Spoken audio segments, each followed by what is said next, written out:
నమస్తే. Welcome to our channel.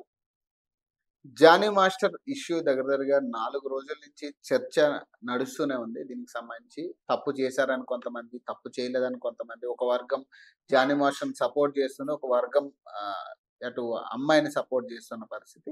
దీనికి సంబంధించి అంటే తప్పులు, ఒప్పులు ఇయన్నీ మనం అంటే కోర్టు పరిధిలో ఉంది కాబట్టి దీని గురించి మనం పెద్దగా మాట్లాడకూడదు. ఎవరు తప్పు చేసినా ఖచ్చితంగా శిక్ష అయితే పడాలి ఖచ్చితంగా. అది 'జానీ మాస్టర్' అనే కాదు ఏ స్థాయి వ్యక్తికైనా పడాల్సిందే.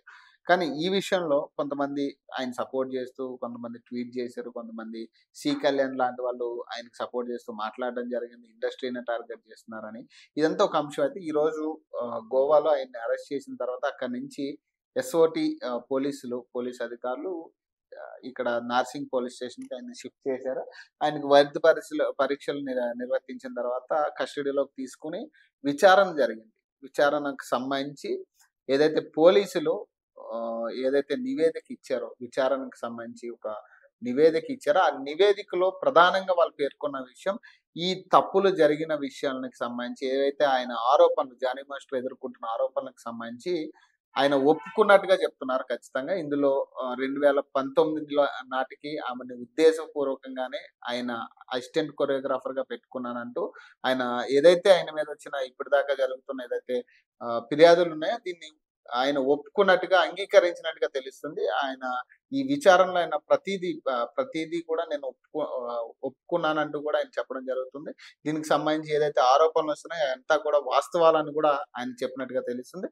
ప్రధానంగా ఆయన మీదకొచ్చిన ఆరోపణలేంటంటే 2019లో దురుద్దేశంతోనే బాధితురాలిని అసిస్టెంట్‌గా చేర్చుకున్నానని జెప్పి ఒప్పుకున్నట్టుగా తెలుస్తుంది. అలాగే 2020లో ముంబైలో ఒక హోటల్‌లో ఆమెపై అత్యాచారం చేశానని జెప్పేసి కూడా ఆయన ఒప్పుకున్నట్టుగా తెలుస్తుంది. అప్పుడు ఆమె వయసు 16 ఏళ్లుగా కూడా ఆయనే దీన్ని స్పష్టం చేసినట్టుగా తెలుస్తుంది.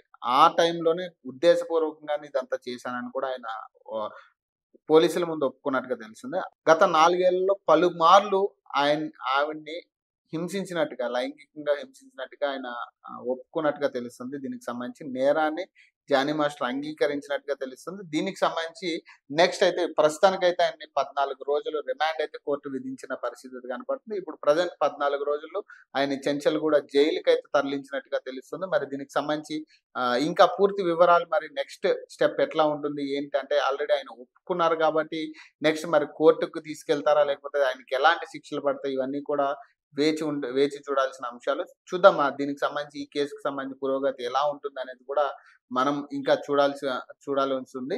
సో, ఇప్పటివరకైతే దానికి సంబంధించి నిన్న కూడా వాళ్ళ వైఫ్ 'జానీ మాస్టర్' వైఫ్ కూడా చెప్పడం జరిగింది.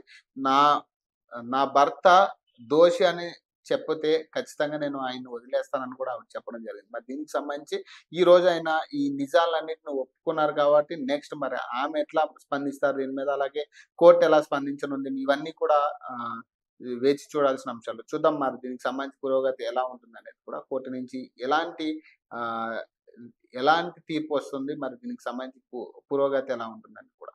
సో, మరొక ఎపిసోడ్‌లో మళ్ళీ కలుద్దాం. అప్పటి వరకు నేను మీ పవన్ సైనింగ్ ఆఫ్.